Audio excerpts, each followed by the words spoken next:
Kali ini kita akan melanjutkan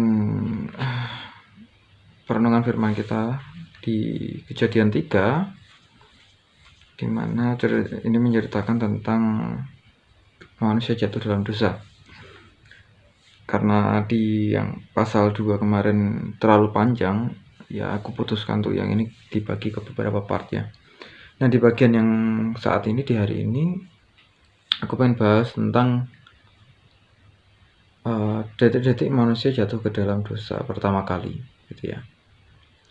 Oke, kita langsung baca aja dari ayat Kejadian 3 ayat 1 sampai 7. Ini di part pertama.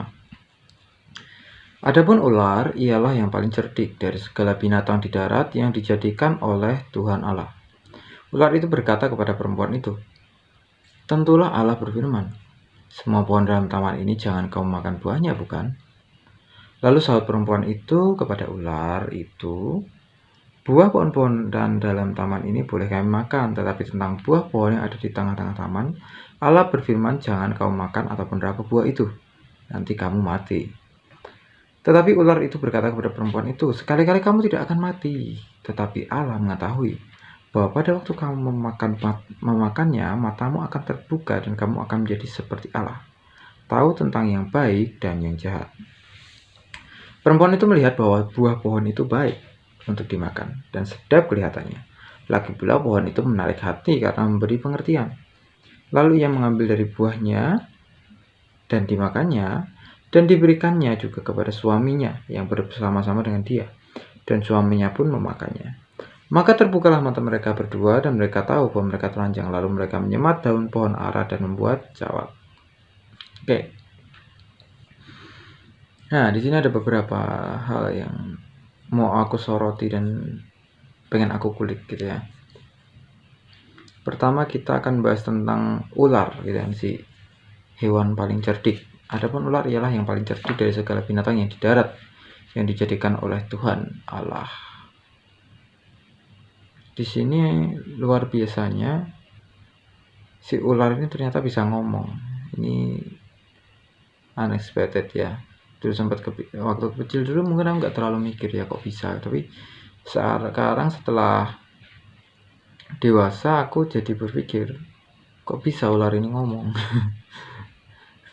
Gitu ya. Jadi ini sedikit membingungkan karena ini statusnya dia adalah ular, bukan, tidak ditulis sebagai iblis atau yang lainnya, tapi hanya ular, yang artinya statusnya dia adalah hewan.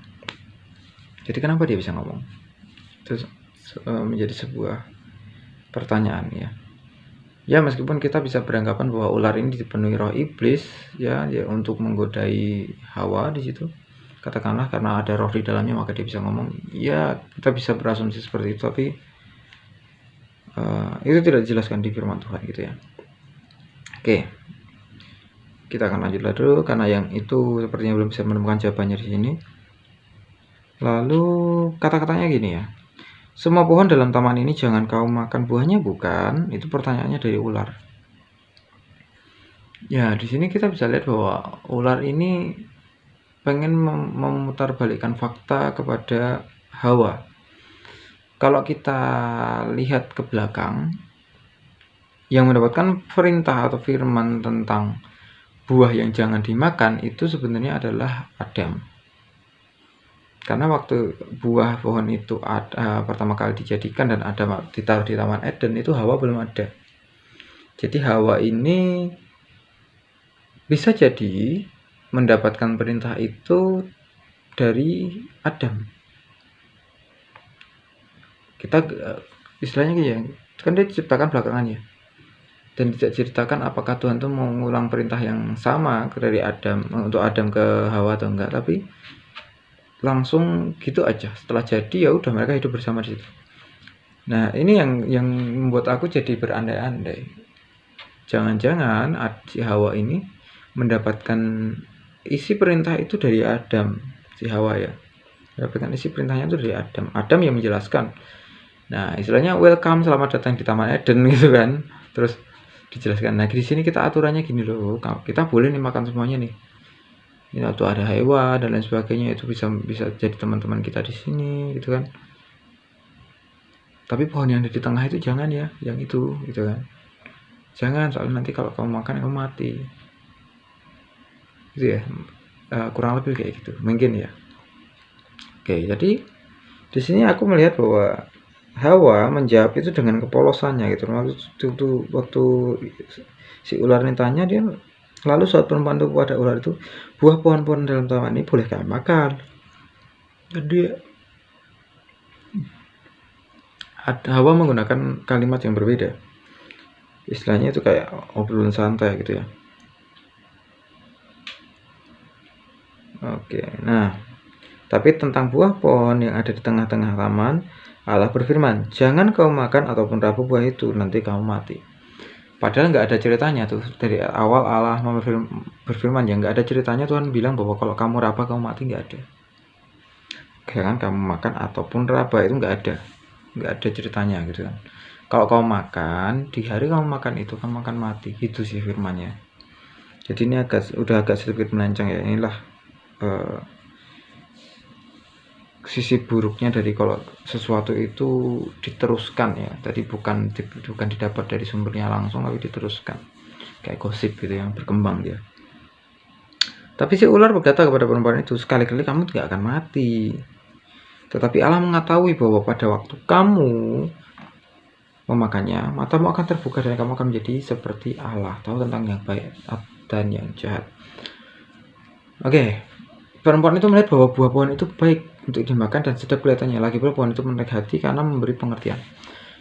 Oke, sekarang kita akan ngomongin tentang buahnya. Buah pohon pengetahuan tentang yang baik dan yang jahat.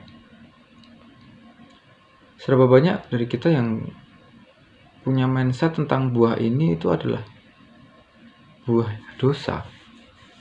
Bahkan aku pernah nonton beberapa film yang mereka menggambarkan buah ini tuh menjadi buah yang cukup menakutkan ya bentuknya ya.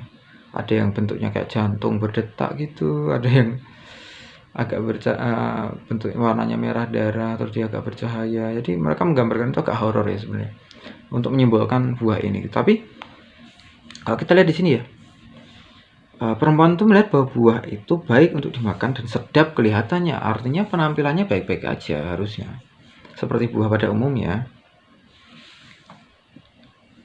Dan menarik hati karena memberi pengertian. Jadi sebenarnya kalau kita lihat dari sini ya, ini pohon buah ini buah apa sih? Di awal mula Tuhan menciptakan Taman Eden, Tuhan memberikan dua pohon utama di tengah taman. Satu adalah pohon tentang pengetahuan tentang yang baik dan yang jahat. Lalu berikutnya adalah pohon kehidupan. Nah, pohon kehidupan seperti namanya, dia memberikan umur panjang, memberikan kehidupan yang kekal. Dan yang perlu kita perhatikan lagi adalah bahwa si pohon buah kehidupan itu tidak dilarang untuk dimakan. Gitu ya, pohon ini nggak dilarang untuk dimakan. Jadi buah pohon kehidupan itu nggak dilarang untuk dimakan. Tapi buah tentang pengetahuan yang baik dan yang jahat itu dilarang untuk dimakan. Dengan alasan bahwa di hari Adam memakannya, Adam akan mati.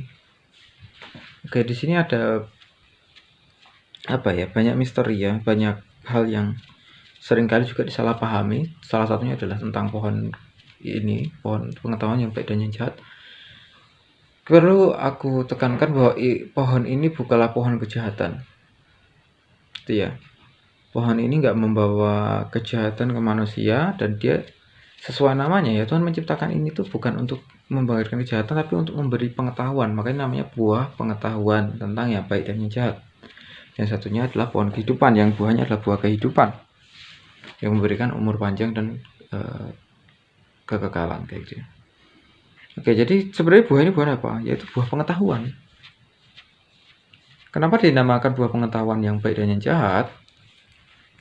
Karena pada waktu itu manusia nggak ngerti apa-apa. Manusia belum bisa membedakan mana yang baik, mana yang jahat. Karena apa yang ada di Taman Eden adalah baik. Apa yang ada di Taman Eden hanya ada hal yang baik. manusia nggak ngerti tentang kejahatan, manusia nggak ngerti dampaknya apa. Dan kenapa buah ini menjadi penting? Tapi kenapa Tuhan melarang? Nah, aku pernah nonton film dan membaca cerita di beberapa cerita yang berbeda tentang alchemy atau ilmu kimia, atau ada juga yang menjadi ilmu metalurgi dan macam-macam. Jadi intinya adalah ilmu-ilmu tentang alam, tentang apa ya istilahnya, hal-hal yang berhubungan dengan fisika dan lain sebagainya. Jadi tentu itu adalah ilmu pengetahuan. Secara tidak langsung kita sedang membahas tentang sains, yang mana itu sempat menjadi sebuah hal yang tabu di sekitar abad pertengahan kalau nggak salah. Itu menjadi hal yang tabu karena dianggap itu adalah sihir. Padahal itu adalah ilmu fisika, kimia dan sebagainya, itu adalah ilmu pengetahuan. Tapi itu dianggap menjadi sihir karena orang-orang pada zaman itu tidak bisa mengerti apa itu. Kok bisa begitu, kok bisa begini dan sebagainya. Dan itu sempat dilarang dan menjadi masalah gitu kan. Oke, kembali ke buah ini tadi ya. Jadi kenapa buah ini menjadi berbahaya dan harus dilarang untuk dimakan? Tapi Tuhan tidak pernah bilang untuk selamanya bahwa dia dilarang untuk dimakan. Jadi sebenarnya mungkin kalau di Tuhan itu menyediakan itu di taman itu, sebenarnya itu boleh dimakan, tapi belum waktunya. Ya gitu ya. Jadi aku pikir ini perlu kita ingat gitu ya. Tapi jadi masalah adalah di sini ternyata Hawa terpengaruh oleh ular yang menghasut dia untuk makan buah itu, dan Adam juga ikutan. Jadi sebenarnya itu kesalahan Adam dan Hawa di sini bukanlah tentang dia makannya ya. Larang Tuhan memang benar tentang untuk memakan buah itu, tapi sebenarnya Tuhan kan yang Tuhan maksud adalah tentang efek dari setelah kamu makan itu. Kamu akan tahu tentang baik dan yang jahat. Tapi kamu belum waktunya sebenarnya. Ini kasarannya seperti anak remaja yang diberikan ilmu dunia orang dewasa. Belum waktunya, dan akhirnya kepribadian anak itu akan menjadi bermasalah. Karena dia dipaksa dewasa sebelum waktunya. Begitu juga dengan buah ini ya. Buah ini memberi pengetahuan yang dalam tanda kutip tabu. Karena mereka belum siap secara mental. Ya, dan akhirnya terjadilah dan mereka jatuh dalam dosa. Tapi di sini Tuhan luar biasa. Tuhan sangat mengasihi manusia ya. Bukannya Tuhan melanggar janjinya. Tuhan memang berfirman bahwa kalian akan mati waktu kalian makan itu. Dan kalau kita ingat sebenarnya kenyataannya mereka memang mati. Aku nggak ngomongin tentang waktu mereka diusir, tapi pada akhirnya manusia mati. Sadarkah kita kalau sebenarnya kita ini punya jatah pohon kehidupan di Eden? Tuhan tidak melarang manusia untuk makan pohon kehidupan itu. Tapi justru manusia lebih memilih tentang pohon pengetahuan yang baik dan yang jahat. Yang artinya pada akhirnya mereka kehilangan hak untuk makan pohon kehidupan. Akhirnya pohon kehidupan kan diisolasi ya, nggak bisa dijamah manusia lagi, ditutup dari dunia. Nah di situ kan kita bisa lihat ya, sebenarnya Tuhan nggak larang, itu malah bukan pohon yang Tuhan larang dari awal. Yang Tuhan larang adalah pohon pengetahuan yang baik dan yang jahat. Pengetahuan itu yang sebenarnya Tuhan larang untuk kamu makan dulu karena kamu belum waktunya. Nah di sini kita bisa lihat ya, bahwa pengetahuan yang datang terlalu dini itu tidak akan baik untuk kita. Karena kenapa? Sebagai contoh aja, banyak orang yang tiba-tiba murtad dari iman kekristenannya karena mereka mencari ilmu, mencari pengetahuan yang melebihi kapasitas otaknya atau kapasitas dirinya. Mereka ingin menggali kebenaran firman Tuhan, tapi dengan cara mereka sendiri yang sebenarnya melenceng, yang ada membuat mereka tersesat sendiri. Contohnya, ini seperti orang yang bereksperimen untuk membuat bom dan akhirnya kena ledakannya sendiri karena dia nggak tahu takarannya, gitu ya. Jadi kita perlu belajar di sini bahwa sebenarnya buah-buahan itu menyimbolkan tentang pengetahuan. Dan pengetahuan itu ada banyak. Kenapa dikatakan pengetahuan tentang yang baik dan yang jahat? Karena itu dasar dari semuanya. Bagaimana kita tahu tentang cara membuat makanan yang enak? Ya karena kita harus bisa membedakan mana yang enak dan mana yang enggak. Gimana kita bisa tahu tentang seorang wanita itu cantik atau enggak? Ya kita harus tahu kriterianya dong. Cantik itu seperti apa, enggak itu seperti apa. Bagaimana kita bisa membedakan orang itu kuat atau enggak? Ya karena kita harus bisa membedakan juga. Kekuatan itu seperti apa, artinya apa, positifnya itu di mana, negatifnya di mana, kita harus tahu. Kan baik dan jahat itu kan plus dan minus ya. Itu adalah aplikasi yang terjadi di hampir segala hal yang ada di kehidupan kita. Gimana kita menilai orang, gimana kita bahkan katakanlah menggunakan energi listrik, harus ada plus minus di situ. Dalam kita memperlakukan orang, kita juga harus bisa membaca plus dan minusnya. Kalau kita cuma membaca minusnya aja dari awal sampai akhir ya itu nggak bisa dihitung sih kayak gitu ya. Itu sangat nggak bijak. Gitu ya. Jadi ini membicarakan tentang pengetahuan. Yang mana di sini karena pengetahuan yang terlalu dini, akhirnya manusia dianggap jatuh dalam dosa. Oke, kita kan tahu ya definisi dosa itu adalah melakukan hal yang tidak berkenan di hadapan Tuhan. Jadi kita bisa kasih note di sini bahwa apa yang dilakukan Adam dan Hawa di sini tidak berkenan di hadapan Tuhan. Tapi ini bukan dosa fatal, dalam artian ini bukan sesuatu yang secara otomatis membawa kematian ke mereka. Tapi tahukah kita, waktu kita mendapatkan pengetahuan yang lebih, kita akan semakin mudah untuk khawatir. Gini ya, jadi waktu kita mendapatkan pengetahuan lebih, kita akan mudah khawatir. Kenapa? Karena kita jadi mempertimbangkan plus dan minusnya, baik dan buruknya. Bahkan ada beberapa tipe orang yang mereka akan ini ya, istilahnya jadi hubungannya dengan orang itu jadi kurang bagus karena saking pinternya memilah tentang baik dan jahat tadi ya. Jadi dia punya ideologi sendiri, punya idealisme sendiri bahwa kalau yang baik itu harusnya begini, kalau yang benar itu harusnya begini, kalau seperti itu salah. Dan itu yang biasanya akan menimbulkan tekanan berlebih dan membuat orang-orang sekeliling kita nggak nyaman. Gitu ya. Itu salah satu aplikasi dari ini ya, dari pengetahuan yang tidak tepat. Oke, dan di sini kenapa aku bilang ini adalah dasar dari semuanya? Contohnya aja sekarang gini ya, yang tertulis di kitab nih ya, di ayat berapa tadi? Ayat 7 tadi. Maka terbukalah mata mereka berdua dan mereka tahu bahwa mereka telanjang. Oke, akhirnya mereka tahu bahwa kita telanjang ternyata gitu kan, kita telanjang nih ternyata. Ini gimana ya gitu kan? Karena mereka otomatis akan merasa malu. Jadi itu karena mereka bisa malu karena mereka tahu baik dan buruk. Dulunya mereka nggak tahu, kayak anak kecil. Gitu. Makanya aku curiga di sini sebenarnya Adam dan Hawa di sini tuh masih anak-anak gitu. Terus mereka tumbuh menjadi remaja, belum waktunya mereka makan buah itu karena mereka belum cukup usia. Tapi digoda sama ular dan akhirnya mereka makan lebih awal. Dan di sini kita katakan bahwa mereka telanjang. Lalu mereka menyemat daun pohon ara dan membuat cawat. Pertanyaannya adalah siapa yang ngajarin? Ya kan? Siapa yang ngajarin mereka bikin pakaian? Orang mereka aja telanjang gitu kan? Ini yang aku maksud bahwa memang pengetahuan tentang apa yang baik dan apa yang salah, apa yang jahat itu muncul, kita menjadi memiliki pola pikir yang baru dan juga inspirasi yang baru. Di situ muncul kreativitas pertama dari Adam dan Hawa, yaitu membuat cawat atau membuat pakaian dalam gitu ya. Yang notabene memang waktu itu belum pernah ada karena mereka hanya berdua dan mereka nggak tahu apa-apa tentang itu. Tapi mereka jadi istilahnya menangkap kondisinya bahwa oke, kita telanjang, kita harus apa? Bikin pakaian.